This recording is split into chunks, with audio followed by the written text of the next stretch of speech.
All right, so today I'm gonna be explaining this paper in 2024 ICML. Diffuse sample project, plug and play controllable graph generation. Sometimes you have a pre-trained model. This is a pre-trained model, but you want to also care about some constraints like validity of a molecule through the process of diffusion. Denoising, the reverse process.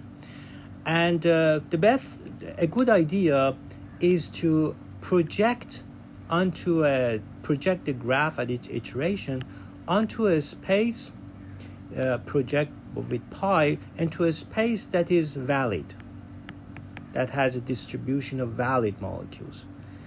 And a combination of valid molecules and the previous iteration can be a good candidate for the next update during the denoising process. And this is exactly the idea of this paper in 2024 ICML.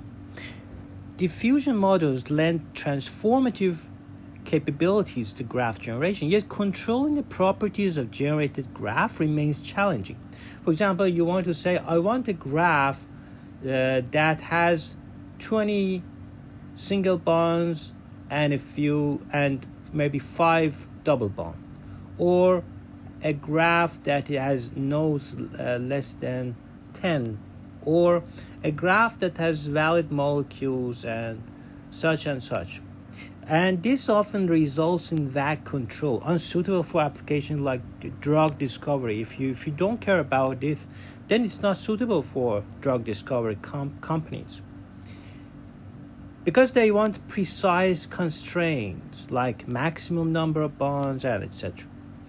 And to address this issue, they formalized the problem of controlled graph generation. So they introduced the model Prodigy, like projected diffusion for controlled graph generation, an innovative plug-and-play approach enabling the generation of graphs with precise control from any pre-trained diffusion model. So it employs a novel operator to project the samples at each diffusion step onto the specified constraint space.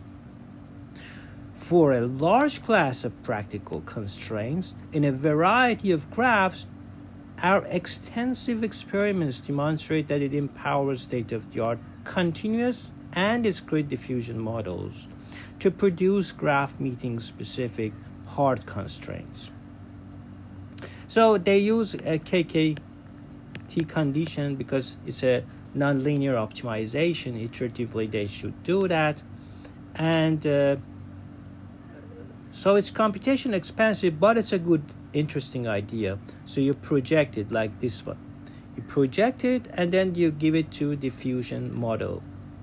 For example, you want to say the number of n at 5 atoms, less than 12 bonds. I want something to have less than 12 bonds.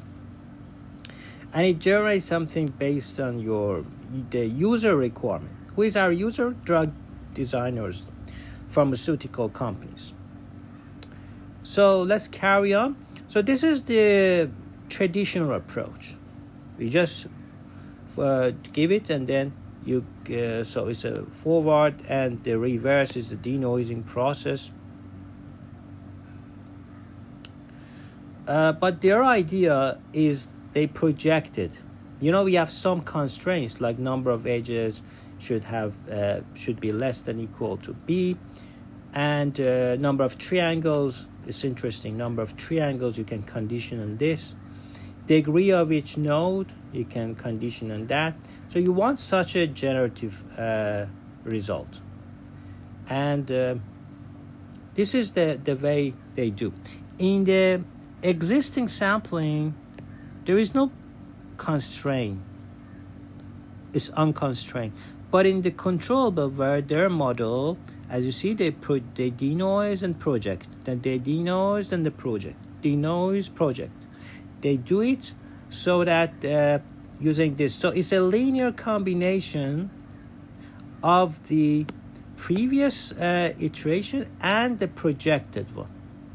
This is how the next reverse graph, the next reverse step, the graph generated in the reverse step, the next reverse step is produced. It's a linear combination of these two. So if gamma t, let's say, is 1, so it's everything is projection. You don't care about the previous step. If gamma t is 0, then this term, there is no projection. It becomes traditional denoising. And the projection is just an optimization problem. It's a nonlinear optimization, so you need these KKT conditions. They should be satisfied, and of course it has some computational complexity because they want to do it at each iteration. And these are the functions, the constraint, for example, the valency. For example, carbon should have four. It has a valence of 4, so only 4 atoms can be connected to that. Or degree constraint. You want to have a particular degree distribution. Or triangle count is, for me, is the most interesting here, because you can't even care about that in your generation.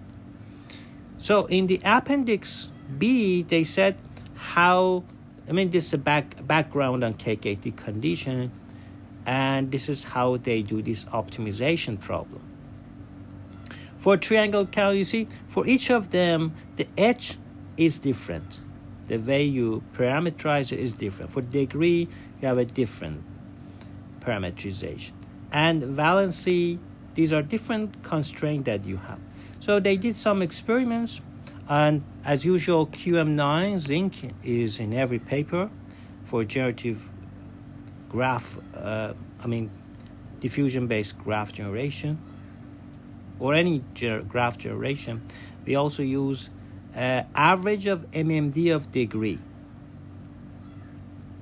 This is very interesting, the average of the MMD degree clustering coefficient and orbit count between the graph sets.